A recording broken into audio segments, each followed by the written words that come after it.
ఈరోజు మనము పోపుల పెట్టెలో గంధ ఖర్జూరాల గురించి తెలుసుకోబోతున్నాం.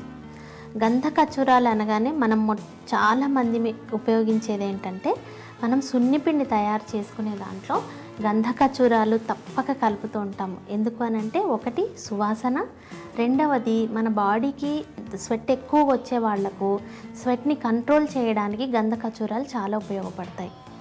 అయితే ఈ గంధ ఖర్జూరాలు మనము సున్నిపిండిలోనే కాకుండా దీనికి చాలా రకాలైనటువంటి మెడిసినల్ వాల్యూస్ ఉన్నాయి.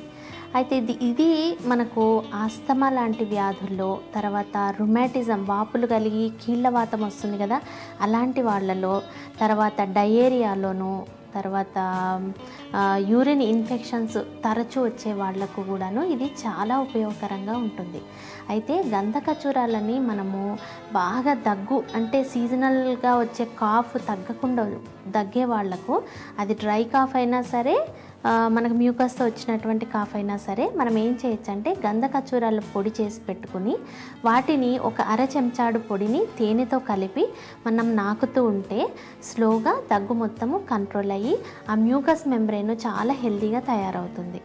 ఇదే కాకుండా మనము గొంతు కొందరికి జీరబోతుంది, థ్రోట్ ఇన్ఫెక్షన్ వచ్చాక మనకు గొంతంతా జీరబోయినట్టు వాయిస్ బయటికి రాకుండా అబ్స్ట్రక్ట్ అవుతూ ఉంటుంది కదా, అలాంటి వాళ్ళు ఏం చేయొచ్చు అంటే గంధ ఖర్జూరాలని నోట్లో వేసుకుని దవడకు పెట్టి నములుతూ దాని రసాన్ని మింగుతూ ఉంటే స్వరము మంచిగా క్లియర్గా అయ్యి క్లారిటీ వస్తుందన్నమాట.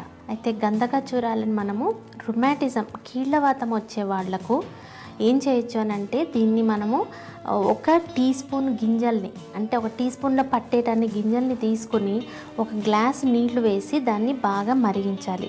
మరిగించినప్పుడు ఏమవుతుంది, ఆ తేలికపాటి డికాక్షన్ చేసుకుని దాన్ని గోరువెచ్చగా ఉన్నప్పుడు కొంచెం సైంధవ లవణాన్ని ఒక 2 చిటికలు కలిపి పుచ్చుకుంటూ ఉన్నట్లయితే లోపల ఉన్నటువంటి ఆ నొప్పి వాపు ఏదైతే ఉంటుందో అది స్లోగా మనకు తగ్గుతూ నొప్పులు తగ్గే అవకాశం ఉంది.